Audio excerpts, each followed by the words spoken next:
Oi, tropa linda, como é que tá você? Espero que todos estejam bem de uma forma ímpar, também de uma forma especial. Hoje eu recebi uma pergunta difícil de responder, regada de lacunas e que também faz parte da minha trajetória, da minha vida, para quem me conhece. A pergunta vinda aí de um trocador de ideias aí,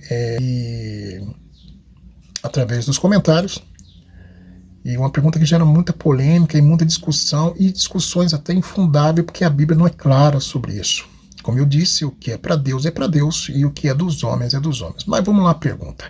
A pergunta é essa: por que a mulher de Jó não foi morta pelo diabo, pelo inimigo, juntamente com a família de Jó, sendo que Jó estava sendo provado naquela época e próprio Deus permitiu que o diabo tocasse em tudo e tirasse tudo que ele tinha?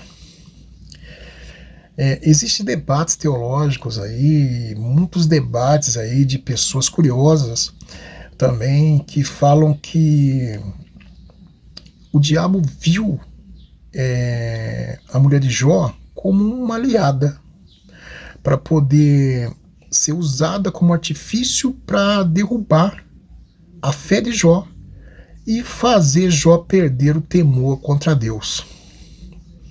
Outros também falam, né, sobre as estratégias do diabo, a astuta arquitetura infernal, pegando sim a boca da mulher, na sua fragilidade, no seu dano, no seu agravo, depois da perda dos filhos, da perda da sua herança, da sua herdade, ainda mais ainda vendo o progenitor e o provedor do seu lar, o seu esposo, o seu marido, num estado lastimável, cheio de lepra no corpo, coberto de cinzas, coçando as suas feridas com um pedaço de telha.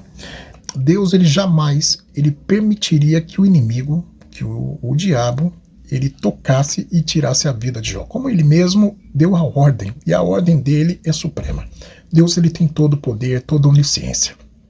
A onisciência é o poder absoluto e pleno sobre todos os acontecimentos, ou seja, sobre todas as coisas. Antes que pensamos, Deus já sabe o que estamos pensando.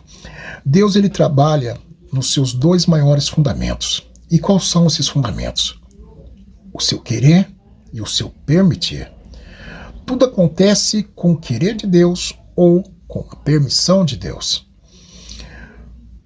O inimigo, na verdade o diabo, o inimigo das nossas vidas, ele quis usar a boca de Jó e usou a boca a boca da mulher de Jó para poder atingir a Jó dentro da sua fragilidade, dentro da sua perda, do seu agravo, até permitindo que ela amaldiçoasse, pedisse para Jó, induzisse a Jó a amaldiçoar a Deus e morrer. E na verdade até os 3 amigos de Jó que ficaram 7 dias, se eu não me engano, do lado de Jó, intercedendo pela vida dele, entendendo qual era o trabalhar de Deus na vida dele, o que estava acontecendo, eles acabaram pesando a Jó e aborrecendo a Jó, criando, em vez da intercessão, a acusação. Imagina só, eles acometidos por todo esse agravo aí. Se fosse uma outra mãe, esperava, rapava a cabeça, cortava o cabelo, tirava a própria vida. Se fosse essa mulher, ela deixava o marido ir embora, porque o marido estava daquele jeito lá. Ela não deixou o marido. Ela falou, foi usada, a boca dela foi usada pelo inimigo para tentar Jó, para poder fazer Jó cair, mas Jó se permaneceu firme, mesmo machucado, amaldiçoando até o ventre da mãe que gerou ele, mas mesmo machucado ele permaneceu fiel a Deus e não negando ao seu Senhor, até chamando a mulher de desvairada, ou seja, de descontrolada, que as coisas boas ela aceitou, mas as ruins ela não aceita. Na verdade, Deus criou o homem e a mulher para serem uma só carne. Esse é o meu ponto de vista, tá? Não precisa segui-lo, não precisa pegar ele como lema, é somente um ponto de vista meu. Como eu disse, a Bíblia ela não é clara sobre isso, existem lacunas a esse respeito, e é um assunto discutível, e a gente tem que analisar da melhor forma possível. Deus criou o homem e a mulher para ser somente uma carne. Deus, ele permitiu que o inimigo tirasse tudo de Jó. Tudo que ele tinha, riquezas, os filhos, até os servos. os servos morreram.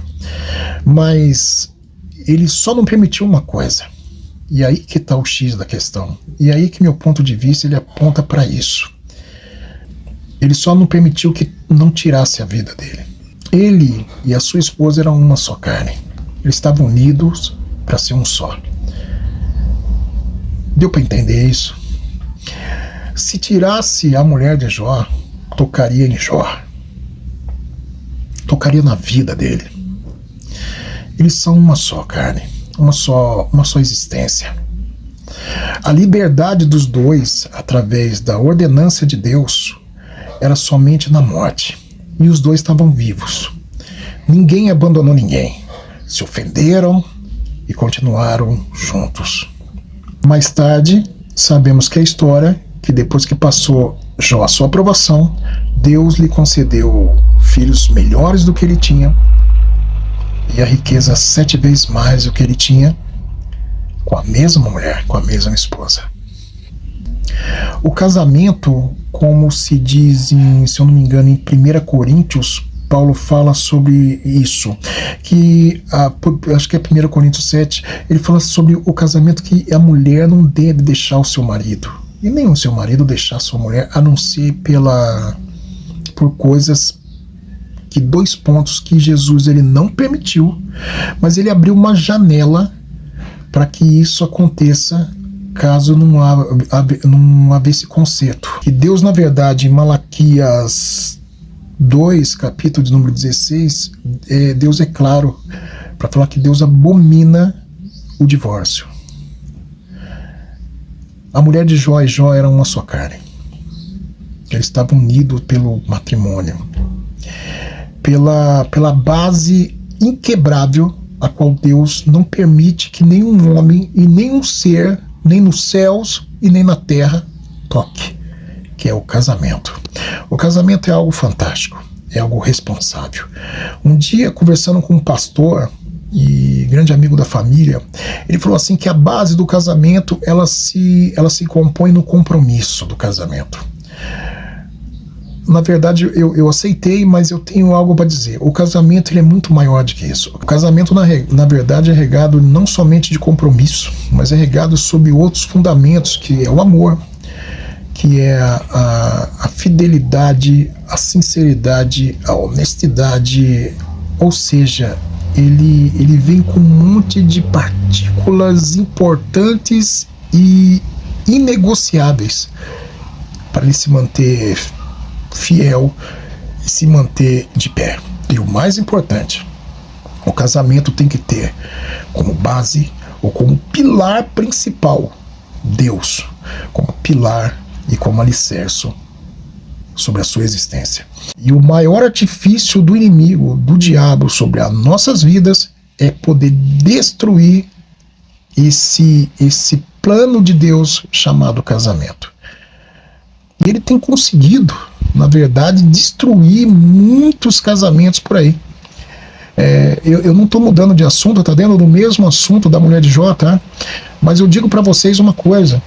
Então é por isso, é o meu ponto de vista, que Jó não perdeu a sua esposa, a mulher de Jó não foi morta. Eles eram uma só carne. Se tocasse nela, tocaria nele também. Tá bom? Fica a dica. Espero ter ajudado aí na resposta. Mantenham seus casamentos, suas famílias, honrem a Deus com os seus casamentos, com a sua trajetória de vida, juntamente com o seu cônjuge, com a sua cônjuge, e faça o seu melhor na terra. Como eu sempre digo, bora para cima, seguimos em frente com fé, com obediência e com responsabilidade. E pensa nisso.